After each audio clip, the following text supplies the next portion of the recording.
நீங்க போய் அவர்கிட்ட போய் என்ன உடனே சாமி வணக்கம், அடியே திருப்பூர்ல இருந்து வந்திருக்கிறேன் அப்படின்னு சொல்லணுமா என்ன? நீங்க போய் நின்னீங்கன்னா அப்படியே அதை ஸ்கேன் பண்ணி முடிச்சிருவாரு.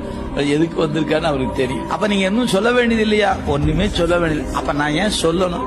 எனக்கு ஒரு ஆதங்கத்துல நான் சொல்றேன் என் குறையெல்லாம். சாமி கொஞ்சம் ஏன் சொன்னாதான் கேட்பாரு, சொல்லினாலும் கேட்பாரு. கேட்டு ஆறும் அறியாதான். அவன் சொல்லி அறிபவன் அல்லங்க, கேட்டு அறிபவன் அல்ல.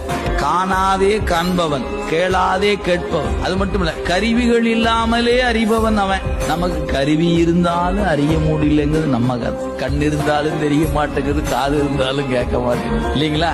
இது நம்ம கேஸ். அவருக்கு இல்ல, கண்ணே இல்ல காண்மா, காதே இல்ல கேட்பான்.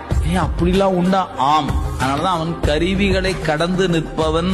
அது அவனுக்கு இலக்கணம். எனவே அவன் யாரு? அறிந்தாங்கு அறிபவன். அப்படின்னு மறத்தல் இல்லாது இருப்பவன்.